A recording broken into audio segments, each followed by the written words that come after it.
Good morning, good morning. Good morning, world.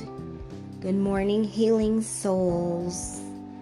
Good morning, my brave spirit light children who are ready to grow and learn and jump on this train thoughts of different perspectives. Welcome in, welcome back. I know I promised some episodes to be flowing in, so I am trying to keep good on my word. Sting Queen here with another episode of Train Thoughts. Oh man, I am actively going through something right now, and I wanted to just be live with this. I wonder if someone is interested in joining me. Let me check 1 second. So I'm gonna wait to see if anybody wants to chime in, or maybe I'll take some live responders. But I wanted to talk about forgiveness today. I am actively going through a moment of meditation, and I was having intuitive thoughts come through, and I'm hearing, as I'm speaking to my higher power, I'm talking to God, the Creator, I am pulling in the angels that we were told were able to help us in this world. So as in working with Angel Celeste and all of the clarity that's being provided, it's been placed in my spirit to start working on forgiveness, forgiving myself. I have to forgive myself for the choices that I have made. And as they're coming up in my journey, I am trying my very best to make sure that I have enough compassion and grace with myself, giving myself mercy, by, of course, using all of my life skills, the DBT skills, the dialectic behavioral therapy skills that I learned, of non-judgmentalness, and really using opposite action and changing the way that I think about myself. Because a lot of those things are very important to do. They're very important to learn how to navigate through and to adapt into your life, because they come in handy, those tools, in so many instances and situations. You can use them whenever, and the more you practice these different skills that I'm always talking about, you just get faster and faster and better at responding, and your life worth living just becomes just whatever you desire it to be, for the most part. You can bring that in, but it does start with the inner work. It does start with taking a look at your own internal behaviors, your own internal perceptions and thoughts around things and ideas, and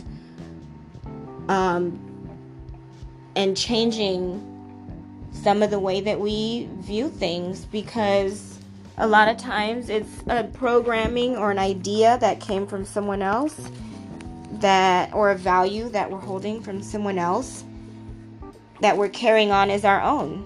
And then as we get to know ourselves, we realize it's not something that holds true to us. So I don't want to go off on that tangent, but just on that note, I'm working on forgiveness within myself, and seeing where I've been really hard on myself and judging myself and going in on myself and being angry with myself, disappointed, because you have to be able to, I've learned in the emotion regulation section,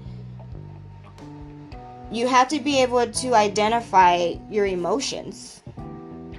there's like emotion wheels and different things that you can find on Google. But there's so many emotions out there in the world. And a lot of times, most of us don't know what emotion we're feeling. We just know we feel something, and that we feel it really strong, that emotion is firing off, and that we don't have time to deal with it, and that we don't want to deal with it most of the time. So that's where those erratic behaviors come. That's where the resentment comes in. That's where the ineffective responses come from, and those types of behaviors that we don't want. And then we just continue the patterns of, no, I don't want to deal with that. I don't know what I'm feeling. I don't want to deal with that. Or, no, I'm going to suck it up. I'm going to be strong. Or, no, I don't have time to cry. I don't have time to be afraid. I don't have time. All of those things that we ignore and try to push off, they manifest into your body, people.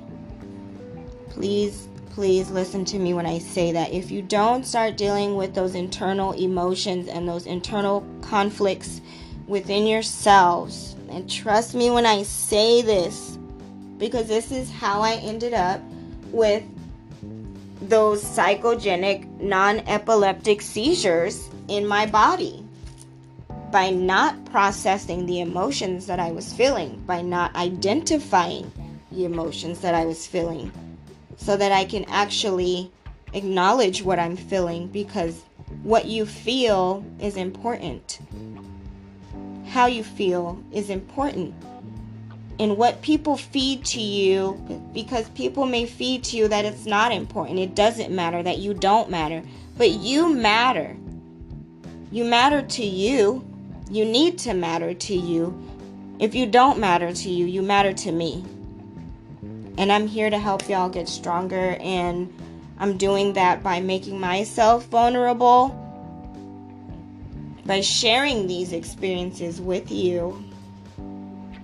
And I'm hoping that, you can grasp some of these concepts and apply them to your own life and situations so that they work for you. But if you ever want to go in depth with any of these skills and life skills that I'm talking about, I am a certified life coach. On my website, www.stingqueenthings.org.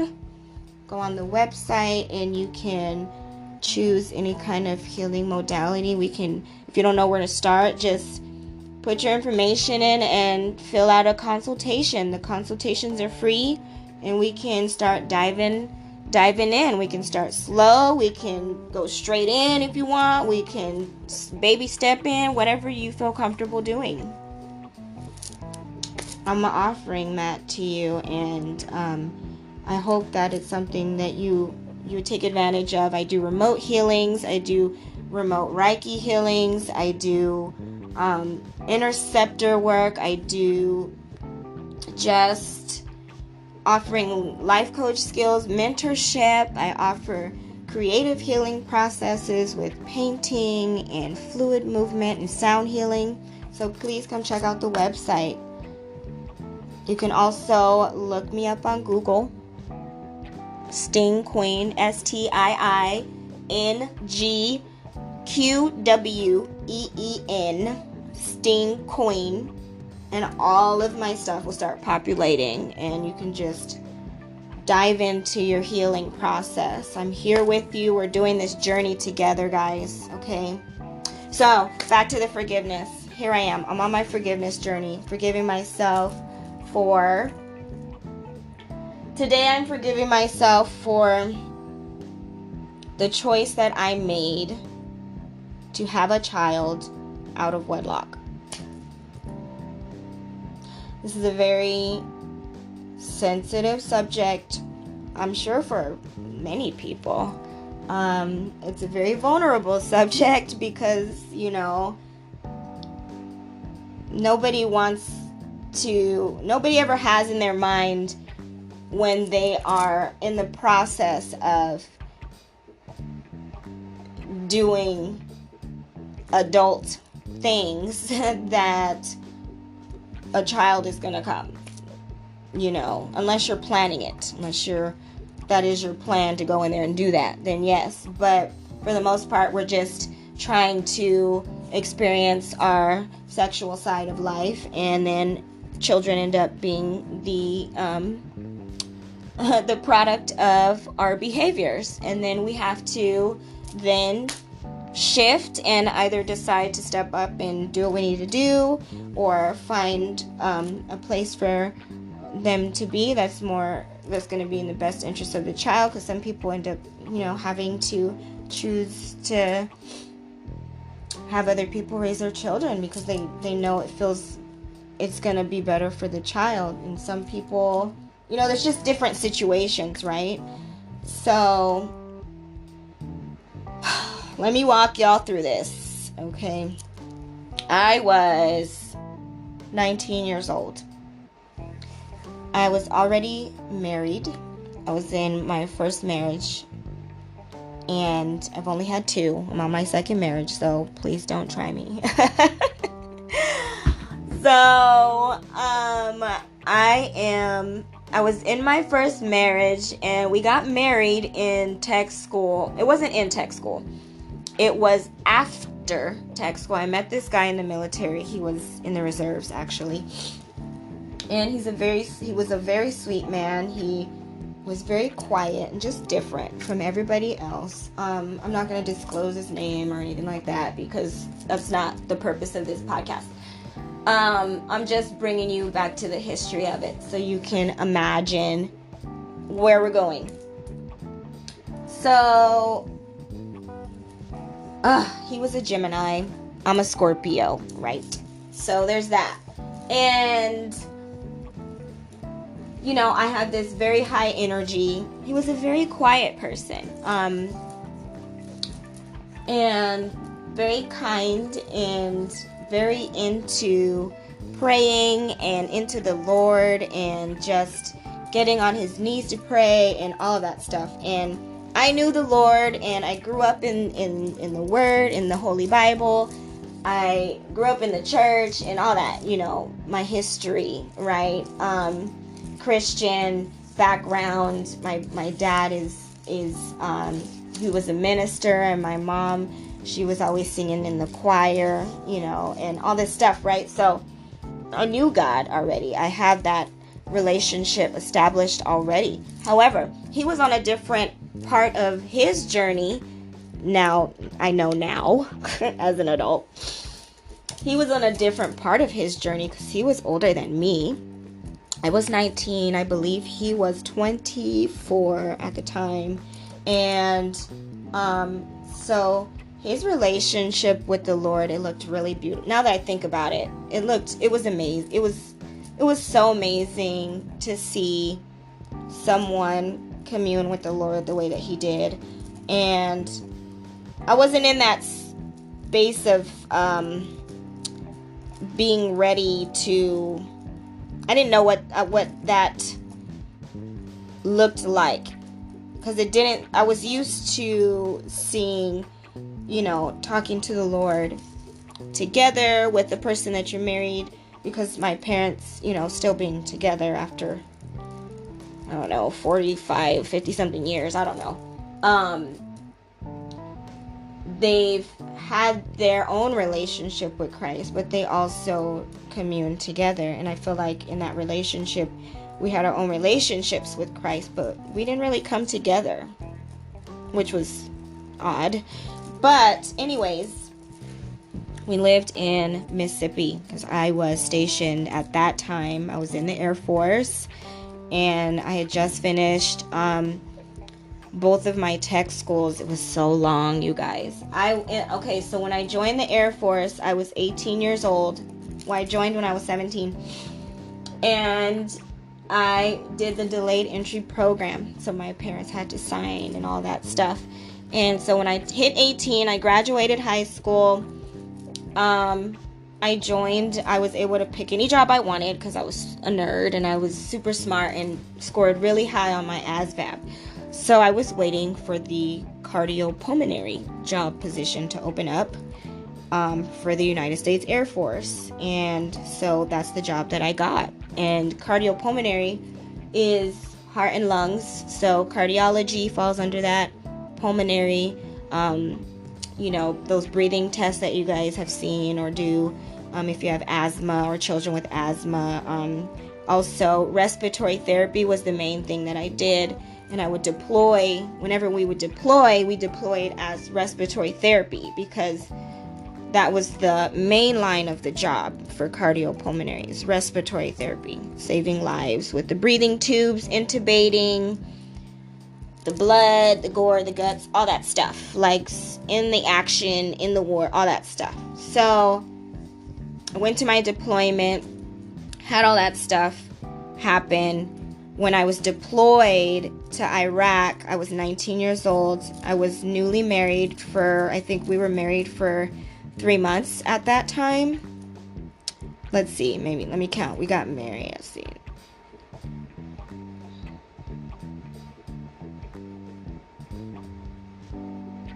Nope, we had just gotten married, and I got orders to deploy a month after. So we were just married, brand new into the marriage. And I got orders to deploy to Iraq, Balad, Iraq. And while I was out there, I was sexually assaulted by a civilian contractor who was working with the Army. And it was in Tent City at the time because there weren't any hardened facilities at that time. It was so early, close to 9/11. That was in 2004. So the end of 2004, beginning of 2005.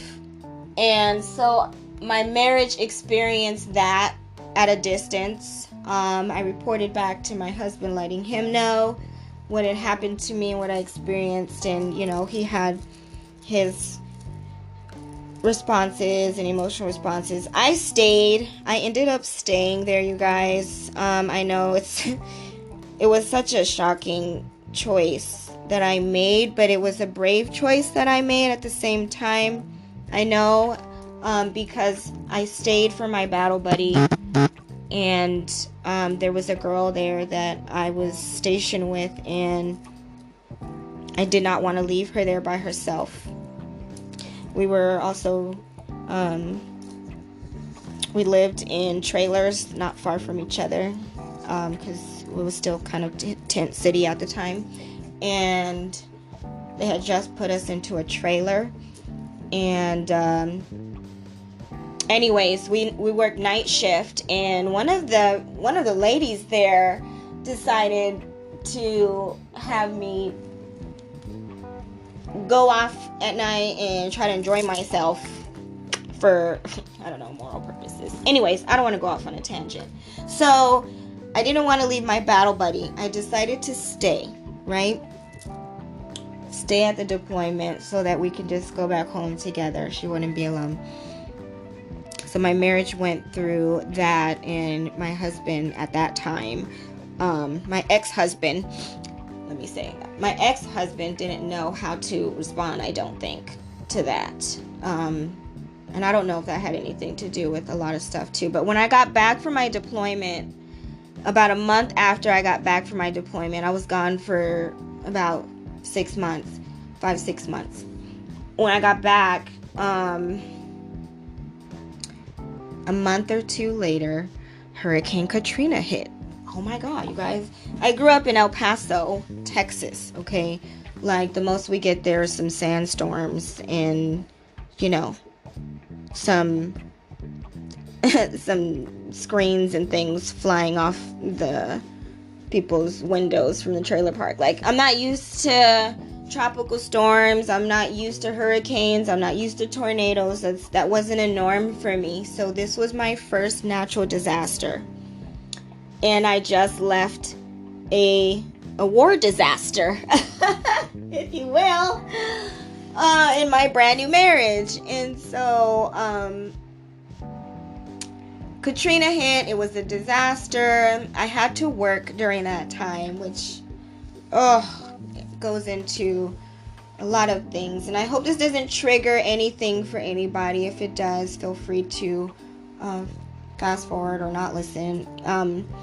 But I had to work during that time, and it was horrible, you guys. I'll talk about that on another podcast. Anyways, Still married to the same guy, still married to the same person. So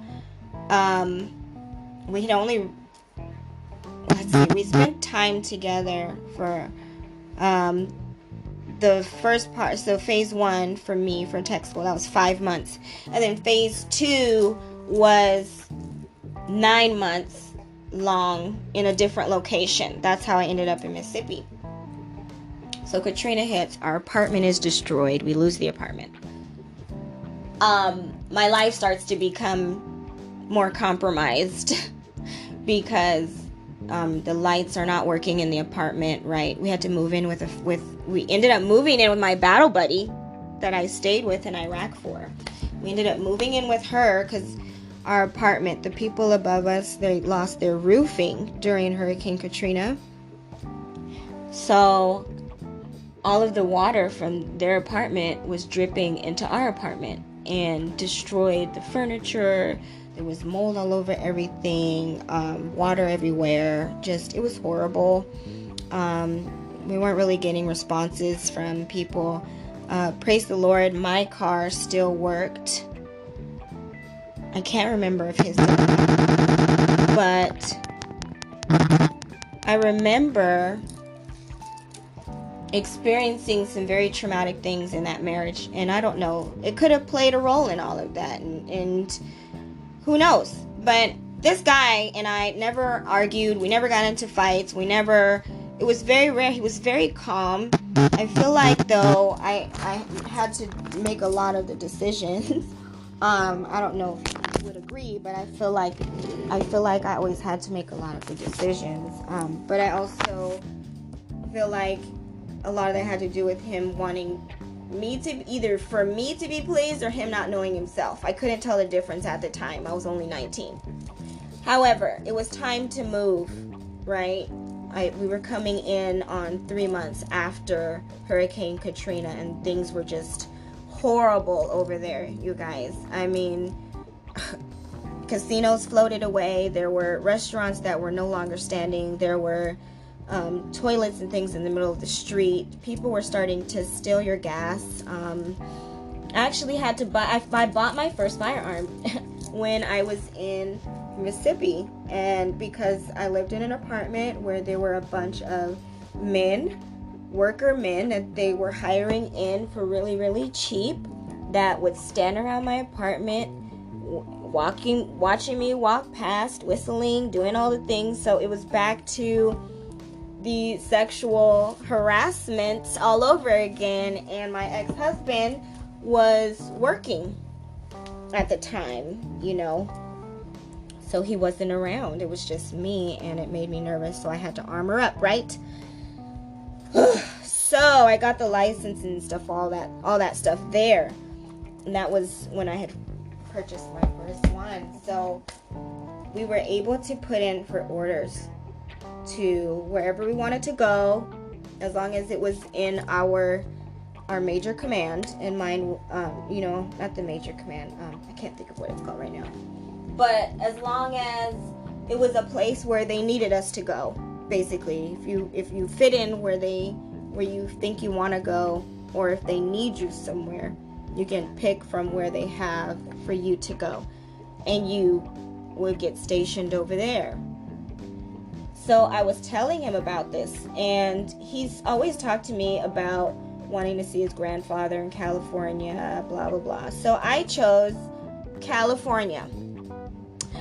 And I didn't know anybody in California that I knew of, and I had no reason to go there. I was just going there for him because at the time I was trying to make him happy, blah, blah, blah, blah, blah, right? Newly married. And you guys, the day that TMO, that's the company that comes to pack up your stuff in the military, the day that they come to pack up our stuff, they knock on the door. This man says to me, "By the way, I'm not going with you." Oh my God. Can you imagine my devastation? I was so devastated. My heart was broken. I didn't know what to do. I was confused. I didn't feel like there was any explanation. He was just not going. He felt like he did not love me the way that I loved him. He was not feeling the marriage. And that's pretty much the reasons that I got. And he just kept saying, I don't think I love you enough to sustain this marriage. And I'm like, oh, okay, well, all right. And so I end up in California by myself, married. Now in a position of I'm separated. And this came out of nowhere. So from trauma to trauma to trauma to trauma. And this is when I decided to start consuming a lot of alcohol. This is when I became an alcoholic, and I had a lot of toxic behaviors because my body did not get to process any of these emotions that I was experiencing.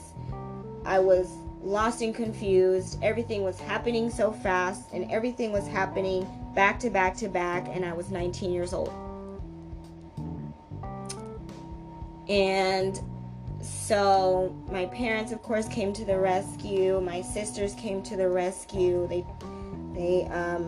My oldest sister, she drove me all the way over here to San Antonio. I love her so much. Thank you so much. Shout outs to my sister Nikki. Her year. She does hair, y'all, in England. If anybody in England is listening to this, so look her up. But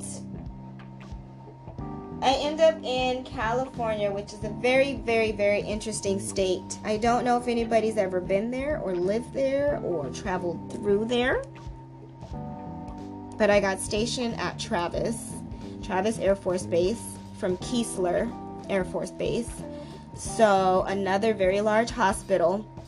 I always got sent to the large hospitals, of course, because that's usually where they need respiratory therapy for the ICUs and to work in the NICUs, the neonatal intensive care unit. So I have all of those tools underneath my belt. Like, I've been in the modern medicine world. I've just transitioned to the holistic practice part of it because I feel like it offers way more benefits in the healing aspect. So I'm over there at Travis, and I'm devastated. I'm spiraling, and I decide, I don't know what made me decide, but for some reason I ended up talking to a counselor. And this was in 2006 at this time, because I left in September 2005. Katrina hit August, I believe. Was it August? I had just gotten back in May. 3 months later, Katrina hit. And then a month later, I had to move. Yes.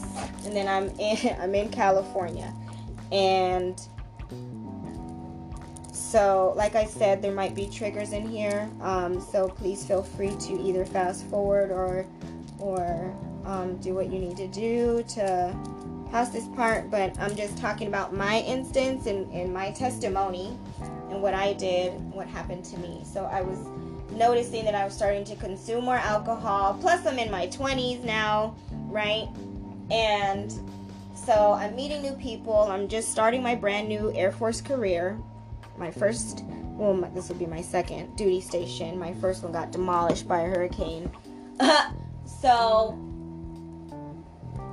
I'm at this place. I meet these wonderful people, and I'm learning how to party. Because remember, I grew up in a very sheltered church going home. So I didn't get to go to the clubs. I didn't get to go to my friend's house to go to no party. I didn't get to do all that as a teen. So it was time to bust out the shell. Y'all, your girl busted out the shell. She came out the shell, okay? I don't know why she had to do all that. She, as in me, if you're still tracking, talking about myself, I went ham. I was going to the club every weekend. I was waking up, going to sleep, going to work, just starting over, just doing the cycle process of, and it was fun. You guys, I had so much fun. in California. I had so much fun in California. Hence, my eldest child. I've said before. He is 14. Shout out to Demonte. Hi. I love him so much. He saved my life. He's the reason why I am able to control how much alcohol I drink. I know that there are some recovering addicts, and I've done those courses as well, the Al-Anons and stuff, and on my own accord, and just I was spiraling down this path, right? So I was in my 20s. Let me stay on track. I was in my 20s, and I'm going to the club. I lived right in the middle, you guys. I was right in the middle with San Francisco in one direction and Sacramento in the other direction. Whew! And then I had Davis, the city of Davis, which is a college town, right up the street. It was about 22 minutes away, maybe 18. So, if you can imagine all of that party time in my 20s, I had the greatest time. I had so much fun. I had a blast. But I was also very much in so much pain. You guys, I was in so much pain, and I was trying to hide all of that pain by soaking down bottles of alcohol, by buying drink after drink after drink in the club, dancing and dancing and dancing, which I still love to do. Dancing is very healing. It is holistic, so there's nothing wrong with dancing. Dance your heart away, move that energy out of your body. But I would go dancing, but I was dancing, minding my own business. But you dance and people come behind you. But I was one of those people that I would never turn around to see who was behind me, because you came behind me to dance. I don't care. I'm dancing. So now there were times, and it got to the point where my friends would have to step in and make the face like, no girl, let's move over here, or they would just move me out the way. They already knew. They knew. You know how girlfriends do. Y'all know how we do. We move each other out the way just nicely, so you can't even tell that you just got the excuse me sir, However, at the end of the night, you guys, for whatever reason, when it's time to go, everybody wants to grab phone numbers. Why on this God's green earth was I passing mine out to just everybody? Anybody that would ask, oh, can I get your number? Sure. Oh, hey, let me get your number. Sure. What? Yeah, your girl did it. I did it, y'all. I did it. I did that. And I end up meeting my son's father. And I ended up meeting him in the club. I gave him my number. You guys, I could not remember what this man looked like. I'm telling you, that's how horrible. Like, I was on another level. He calls me the next day. We have a great conversation. He sounds really sweet on the phone. He's very light spoken and very calm and silly, and he's a very nice man. Just a lot of his own family issues and his own ancestral DNA issues that he's on his own journey, as we all are. So at that time, I was, I think I was 22 years old. No, I was 23.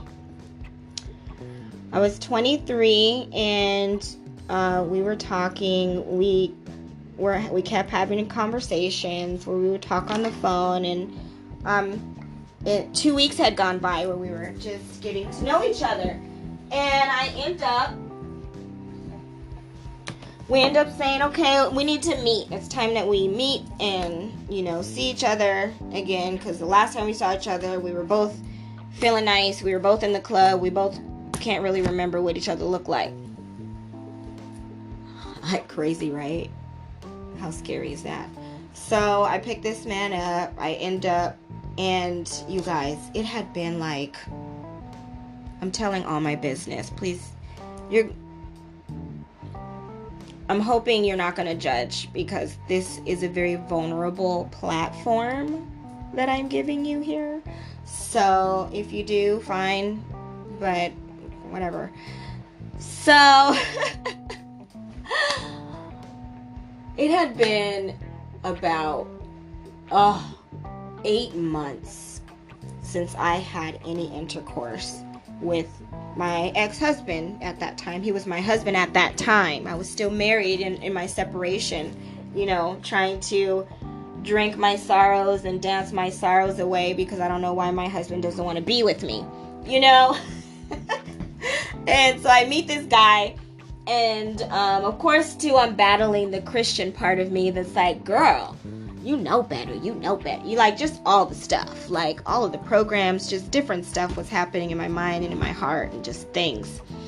So I'm at this stage in my journey, and this guy comes, and I finally pick him up. We go back to my apartment, because that's where I felt safe. And I had been talking to him all, we were already talking. We were talking about possibly dating, So we went on a date back, I think we went to Denny's or something. I don't even know. And I ended up paying for it. That should have been the sign. But I ended up picking him up in my car. Like, it was just a bunch of bad choices, you guys, a bunch of red flags, a bunch of everything that I just missed, because I wasn't in tune with myself. I wasn't listening to God. I wasn't listening to my heart. I wasn't listening to my higher self. I was just trying to make it. I was just trying to survive. And this is what happens when we get in those modes. These are the things that we need to catch within ourselves. So I end up having intercourse with this man that night. And it was really quick, because I didn't even want to, but I just wanted to, like, feel great. So as soon as I got mine in, I was like, all right, well, we should stop. Rude. Oh, rude, I know. So we end up having a relationship and dating. We start dating, and then at some point, not long after that, I end up getting pregnant. I ended up getting pregnant, you guys, and I didn't know that I was pregnant. I feel like maybe it was a couple of weeks in after we met, so I know that this was a lot of messages and things that was being placed in my path on my journey to halt me, to slow me down, and to be like, hey, now calm down now. Y'all, I was pregnant, and I don't believe for myself, I did not believe in aborting a child, and I was thinking about how I was going to tell my dad, how I was going to tell my parents, even though I was grown. I was 23 years old, but I wasn't married. It was completely against everything that I was brought up to believe, raised up to know to be right, and I did it anyways, and that ended up being a whole thing about,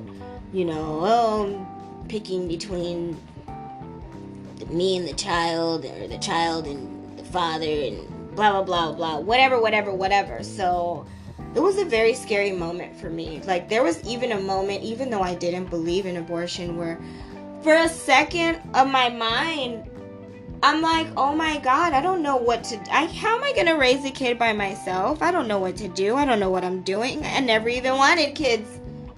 I never thought I would have any. And now I got 4. And I love them to death. They're freaking angels. They're so amazing. I can't imagine life without them. But man, well, I can, after they've graduated and stuff. I plan on having a bunch of fun. But y'all, like, I was not ready to be anybody's mom, but I knew that, hey, these are the consequences of your erratic behaviors, bro. So, you gonna listen now? You gonna stop now? You gonna slow down now? Or you gonna keep, And so, I'm grateful for my son. I'm grateful for whatever relationship I did or didn't have with the father because of my son. But this man we ended up being in a 4-year relationship where I was financially taking care of everything. I was the one in the military. I was the one with the driver's license. I was the one with the baby. I was the one, and he had already had another child with somebody else that he wasn't being responsible with for that one. So that was just like, oh, well, okay then. And that was eye-opening. So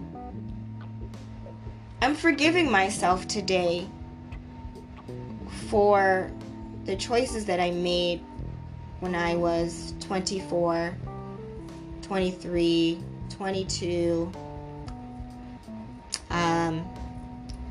And I wanted to do that with you guys because it's hard to forgive ourselves for making these choices. I didn't know what I was doing back then. I didn't think that I would end up having a child who would later be compromised and the parent would have a problem with paying child support even though you made the kid, and that you don't show up, you're not emotionally there, you're not spiritually there, you don't communicate, and now all of a sudden you pop up out of nowhere wanting to end child support, and this is just really insane to me. And I've been trying to figure out why it came up, and the reason it came up is because I needed to forgive myself for these choices.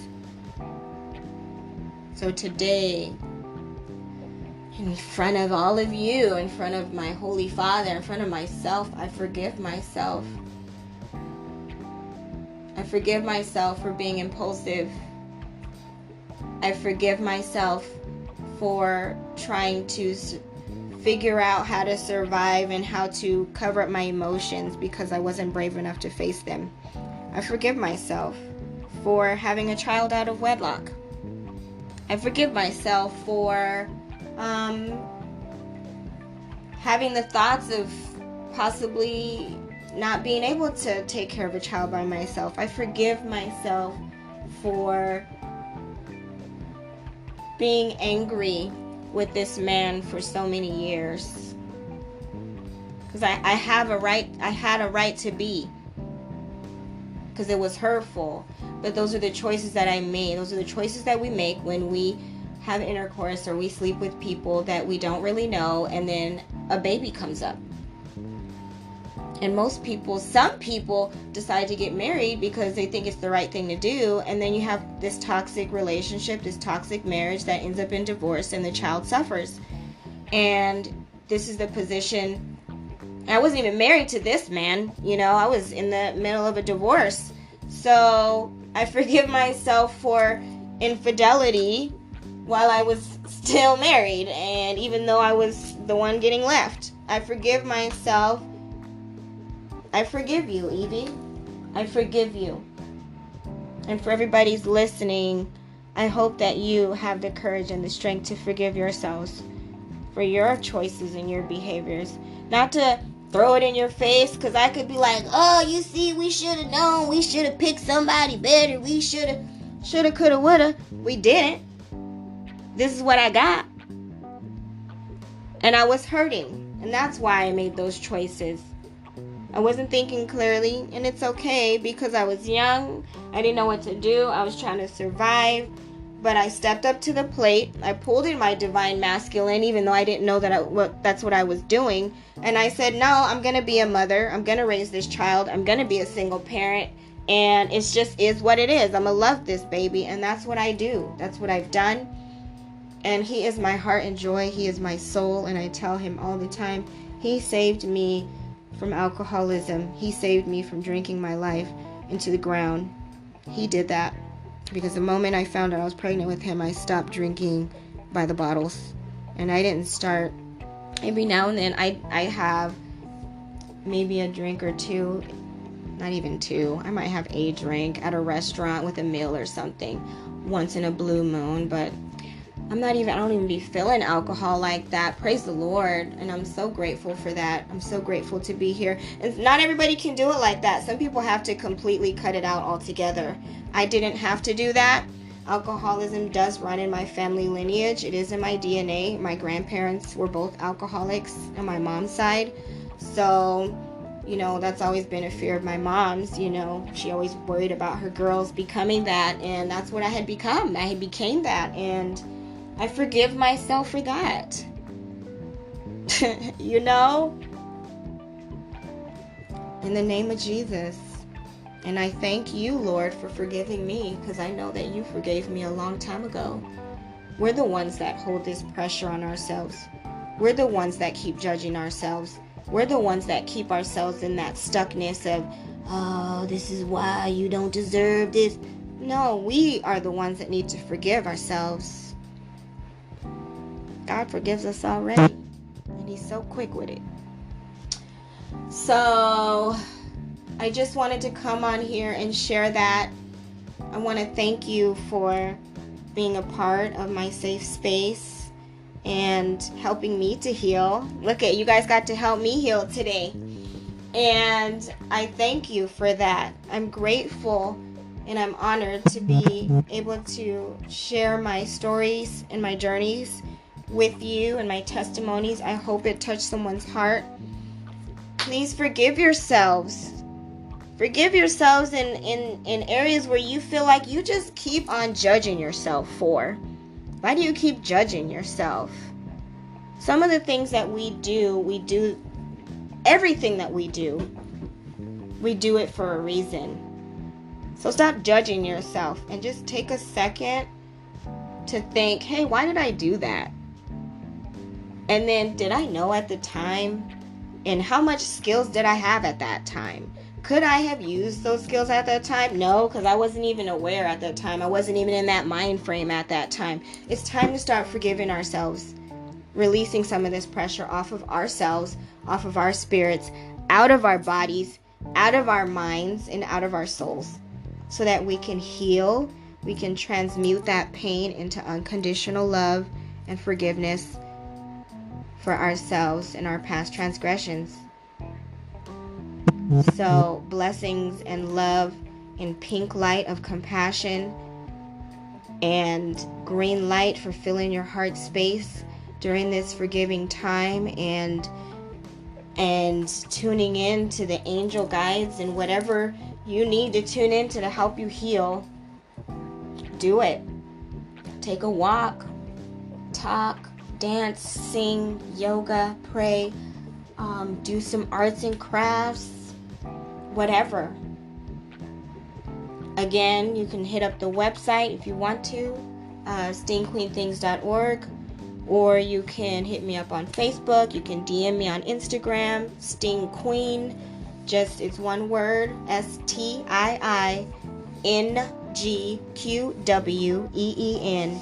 And I will get back to you, and we can continue your healing journey. We can continue this healing journey together. Thank you. I feel so much lighter, you guys. I feel so much lighter. Thank you for walking through that process with me. I know that this is going to open up so many avenues and so many doors for me, because as we heal ourselves, we're bringing in our abundance, pulling in that prosperity, pulling in that growth, and I'm just looking forward. So, until next time, you guys, take care, happy healing, and I'll see you again on the next episode of Train Thoughts. I love y'all.